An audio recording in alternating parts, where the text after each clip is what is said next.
Hello everyone, welcome to lucky education. और आज जो हम टॉपिक डिस्कस करेंगे वो है emergence of a new consensus. Consensus का मतलब होता है एक सहमति। कुछ मुद्दे होते हैं और उन मुद्दों पर आपको देखने को मिलेगा एक सहमति डेवलप हो जाती है। अब ये सारी चीजें विद एग्जांपल हम देखने वाले हैं। पहली बात तो मैं बता दूं, ये जो टॉपिक है आपका क्लास 12 की पॉलिटिकल साइंस, वो क्या आपका politics of India since independence, Bharat की राजनीति आजादी के बाद। और इसमें चैप्टर नंबर 9 है रिसेंट डेवलपमेंट। और रिसेंट डेवलपमेंट में ये लास्ट टॉपिक है। और इसको समझने के लिए आपको पुराने वाले वीडियोज को देखना बहुत ज्यादा जरूरी है। टॉपिक वाइज मैंने सारे वीडियोज बना दिए, तो इसकी शुरुआत करते हैं। ठीक है, यहाँ पर कुछ आपको चीजें देखने को मिलेंगी कि 1989 वही टाइम है जब कांग्रेस पहली बार आपको देखने को मिलेगा। हम कह सकते हैं end of Congress system. End of Congress system का मतलब अंत हो जाता है। कांग्रेस को बहुत कम सीटें मिलती हैं। यहाँ पर कांग्रेस सरकार बनाने में फेल हो जाती है। वो टाइम है 1989 का।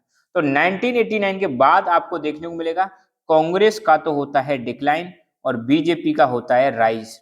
यहाँ पर एक नई चीज क्या देखने को मिलेगी 1989 के बाद, कांग्रेस डिक्लाइन हो रही है और बीजेपी राइज कर रही है। ये चीज आपको देखने को मिलती है।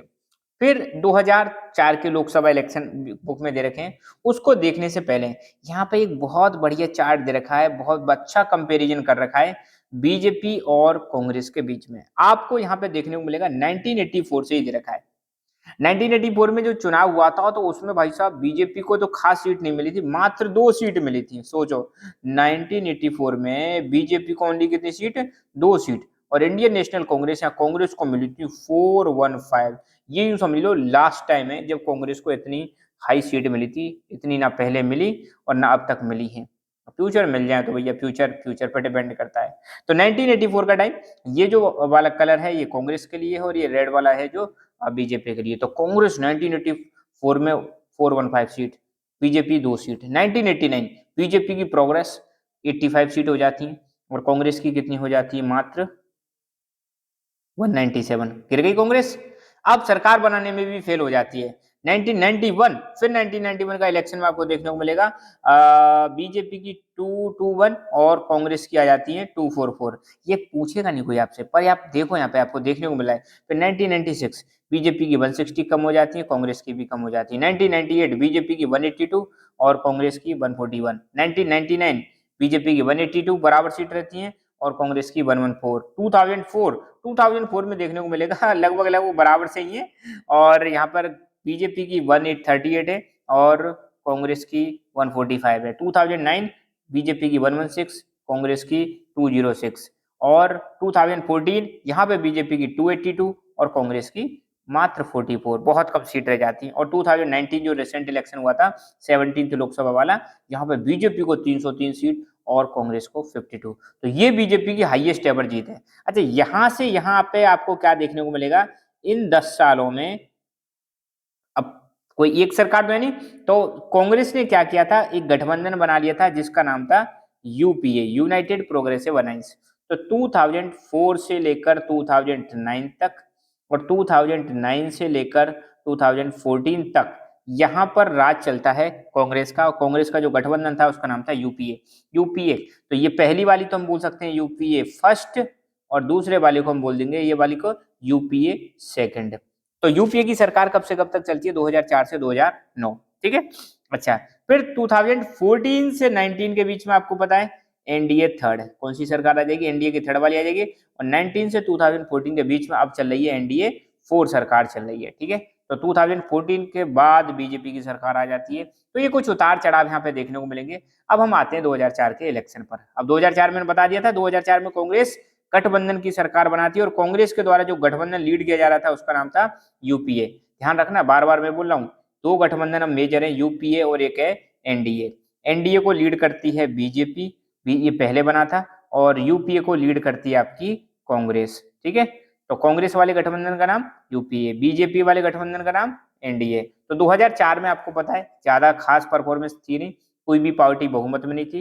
यहाँ पे बीजेपी को 138 आ रही है और कांग्रेस को आ रही है 145। और आपको पता है मैजिक नंबर क्या है, 272। मतलब 272 से ज्यादा जिसकी भी सीट आएंगी वही मेजोरिटी वाली सरकार बनाएगा, नहीं तो फिर कोलिजन की सरकार बनानी पड़ेगी। तो 2004 में कोलिजन की सरकार बनी थी, गठबंधन की सरकार बनी थी, और इस गठबंधन का नाम था यूपीए, जिसको लीड कर रहे थे कांग्रेस। ठीक है, तो 2004 के इलेक्शन में कांग्रेस ने कोलिजन बनाया जिसका नाम था यूपीए, यूनाइटेड प्रोग्रेसिव अलायंस, और बीजेपी थे तो उसको सपोर्ट मिलेगा नहीं क्योंकि ये बिल्कुल अपोजिट पोल वाली पार्टी है।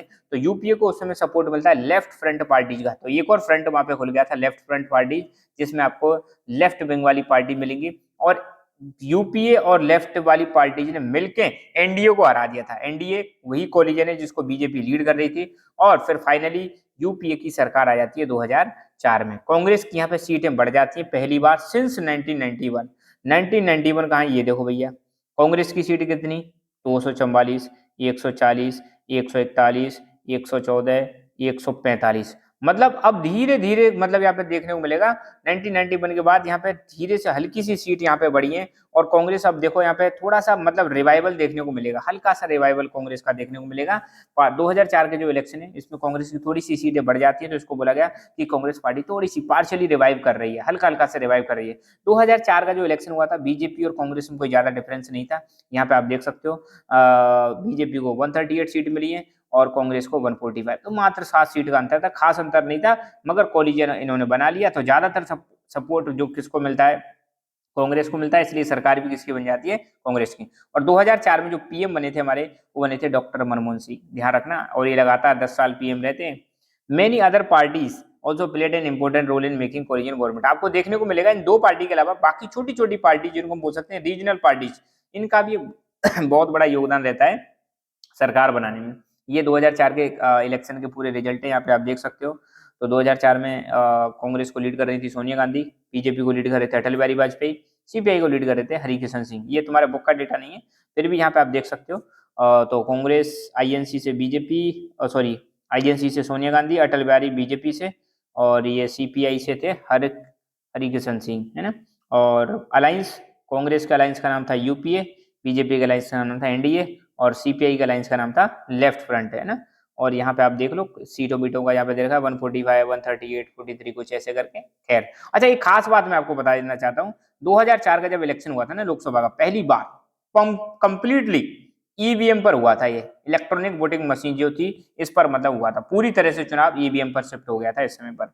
अब यह 2004 में आपको कुछ 4 ग्रुप देखने को मिलेंगे पार्टीज के। पहला ग्रुप जिसको बीजेपी लीड कर रही है उसका नाम है एनडीए, दूसरा ग्रुप जिसको कांग्रेस लीड कर रही है उसका नाम है यूपीए, तीसरा ग्रुप लेफ्ट फ्रंट पार्टीज जिसमें लेफ्ट है, और इसके अलावा बची कुछ अदर पार्टीज में आ जाती हैं। तो 2004 के बाद इंडियन पॉलिटिक्स में 4 तरह के ग्रुप बन गए हैं।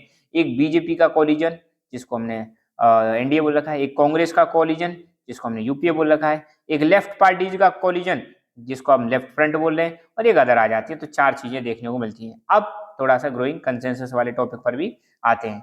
A broad agreement has developed among most of the parties. आपको देखने को मिलेगा 2004 के बाद, या फिर हम कह सकते हैं 1990s के बाद कुछ एक आम सहमति बन जाती है ज्यादातर पार्टीज में, और ये सहमति में 4 पॉइंट निकल के आते हैं, 4 एलिमेंट निकल के आते हैं। जो जो कंसेंसस डेवलप हुआ था सभी पार्टियों के बीच में, यहाँ पे 4 चीजें निकल के आती हैं। नंबर 1, पहला एग्रीमेंट क्या हुआ सभी पार्टियों में, मोस्ट ऑफ दी पार्टीज में जिन्होंने गठबंधन कर लिया था, जैसे एनडीए की पार्टी है तो उन्होंने आपस में गठबंधन, आपस में कंसेंसस डेवलप कर लिया। यूपीए की जो पार्टीज है, यूपीए जो कोलिजन है, इसकी जितनी भी पार्टीज हैं इन्होंने आपस में एक गठबंधन कर लिया और एक मतलब सहमति मतलब बना ली, है ना। तो पहली सहमति क्या बनी थी, फर्स्ट एग्रीमेंट क्या हुआ था, उन न्यू इकोनॉमिक पॉलिसीज, पहला गठबंधन हुआ था या पहला एग्रीमेंट हुआ था नई इकोनॉमिक पॉलिसीज।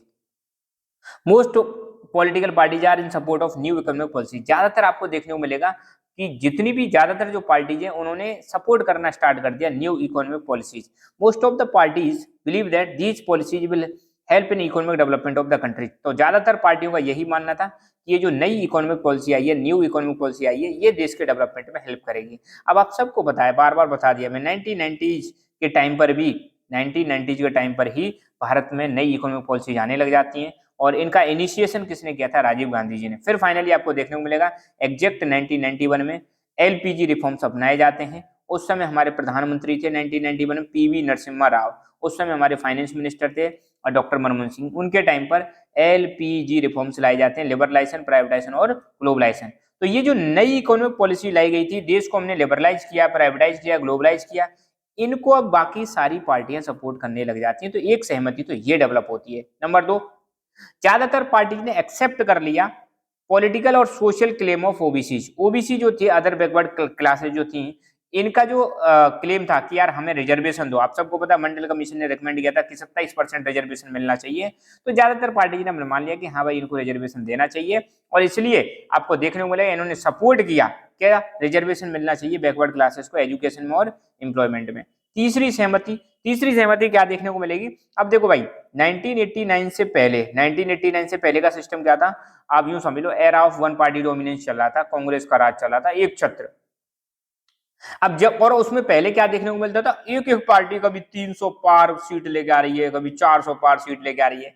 तो ऐसे में जब ज्यादा सीट आती है ना, बहुमत की सरकार जब एक पार्टी की बन जाती है, तो वो छोटी मोटी पार्टियों को इग्नोर कर देती है। मगर 1989 के बाद, ध्यान देना, 1989 से लेकर 2014 तक, 2014 तक, बहुत बड़ी चीज कह रहा हूं मैं, 1989 से लेकर 2014 तक एक भी पार्टी, 2014 में तो आ जाती है, मगर इससे पहले तक एक भी पार्टी मतलब कह सकते हो कॉलेज, मतलब उसमें मेजोरिटी में नहीं आई। या मैं एग्जैक्ट अगर कहूं, 1989 से 2009 के जो इलेक्शन हुए थे, इस बीच में कोई भी पार्टी किस में नहीं आती है, मेजोरिटी में नहीं आती है। मेजोरिटी में नहीं आती है तो इनको सहारा लेना पड़ता है किसका? रीजनल पार्टीज का सहारा लेना पड़ता है। तो अब जब सरकार बनानी है तो भैया रीजनल पार्टीज का सहारा चाहिए। तो यहाँ पे एक और कंसेंसस क्या डेवलप हो जाती है कि जो रीजनल पार्टी थी स्टेट लेवल पर, वो सेंट्रल लेवल पर मतलब सरकार बनाने में हेल्प कर रही हैं। तो पॉलिटिकल पार्टीज ने स्टेट पार्टीज का रोल मानना एक्सेप्ट कर लिया कि हाँ भाई अब हमें अगर सरकार बनानी है तो स्टेट पार्टीज के साथ मिलकर चलना पड़ेगा। तो एक सहमति इस पर डेवलप होती है कि हाँ भाई इनका भी रोल है। फॉर एग्जाम्पल, अगर एग्जाम्पल देखें, साउथ इंडिया में तमिलनाडु में दो पार्टी हैं, डीएमके एडीएमके, है ना, ये रीजनल लेवल की पार्टीज हैं, इनका योगदान रहता है सेंट्रल लेवल में सरकार बनाने में। महाराष्ट्र में शिवसेना है, और पंजाब में शिरोमणि अकाली दल है ना। बिहार में आपको देखने को मिलेगा राष्ट्रीय जनता दल, बिहार में जनता दल यूनाइटेड, बिहार में लोक जनशक्ति पार्टी, उत्तर प्रदेश में समाजवादी पार्टी, बहुजन समाज पार्टी। तो अब आपको देखने को मिलेगा अलग अलग लेवल पर छोटी छोटी पार्टियां बनने लग जाती हैं अलग अलग स्टेट में। और ये जो स्टेट लेवल की जो पार्टी थी, ये नेशनल लेवल पर सरकार बनाने में हेल्प कर रही थी, तो इनका इंपोर्टेंस बढ़ जाता है ना। फोर्थ एंड लास्ट कंसेंसस क्या डेवलप हुई, या लास्ट एलिमेंट क्या था? Now political parties don't focus on ideological differences. अब आपको पता है जब गठबंधन वाली सरकार चल रही है ना, तो गठबंधन में इन्होंने अपने आइडियोलॉजिकल डिफरेंसेस को छोड़ दिया। सबको मतलब है किससे? पॉलिटिकल पावर से मतलब है, भाड़ में जाए, मतलब इनकी आइडियोलॉजी, है ना। तो अब जब ये कोलिजन का एरा चल रहा था 1989 से 2009 के बीच में, तो most of the political parties ने अपनी आइडियोलॉजी को रख दिया साइड में, और जिसके साथ कभी पता चला एनडीए के साथ जा रहे हैं, कभी पता चला यूपीए के साथ जा रहे हैं। तो कई पार्टी तो ऐसी थी दल बदल रही है मतलब इनको हर बार पावर चाहिए बस, है ना। ये एक चीज आपको देखने को मिलेगी, बहुत सारी पॉलिटिकल पार्टीज ने आइडियोलॉजिकल डिफरेंसेस को छोड़ दिया। Coalition politics give more importance to power sharing arrangement. तो कॉलिजन की जो राजनीति चल रही थी, यहाँ पे आइडियोलॉजी को लोग भूल जाते हैं और पावर शेयरिंग पे ज्यादा ध्यान देते हैं। For example, many parties of NDA did not agree with the Hindutva ideology of BJP, but still they came together to make government which ruled for complete 5 years। आपको देखने को मिलेगा एनडीए में बहुत सारी पॉलिटिकल पार्टी ऐसी थी जो बीजेपी की हिंदुत्व आइडियोलॉजी से प्रभावित नहीं थी, हिंदुत्व की आइडियोलॉजी का विरोध करती थी, फिर भी वो एनडीए के साथ जुड़ी हुई थी। क्यों? क्योंकि उनको भैया पावर चाहिए, पावर शेयरिंग में इनका हिस्सा चाहिए। एक चीज ये देखने को मिलती है। और लास्ट में ये तो हो गया 2019 का, ये इलेक्शन का ये डेटा दे रखा है। 2019 में जो लोकसभा का इलेक्शन हुआ था, ये 17th वाला इलेक्शन था, 17वें नंबर का। यहाँ पे आपको देखने को मिलेगा बीजेपी को 303 सीट आती है, भाई गजब, है ना। बीजेपी को कितनी सीट आती है? 303। और कांग्रेस को कितनी मिलती है?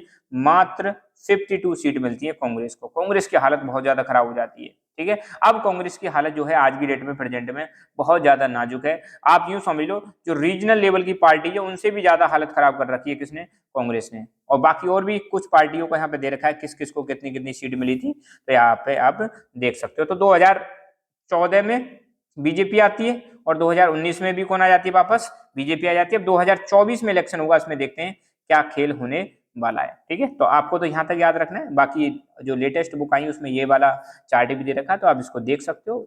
सो यहाँ पे हमारा एक चैप्टर कंप्लीट होता है। इसमें कुछ ब्लॉक वाले टॉपिक हो रहे हैं, उनको मैं अलग से वीडियो बना दूंगा शॉर्ट, तो वहां पे आप देख लेना, कंप्लीट मिल जाएगा। So thank you so much, keep learning, keep enjoying, and God bless you all.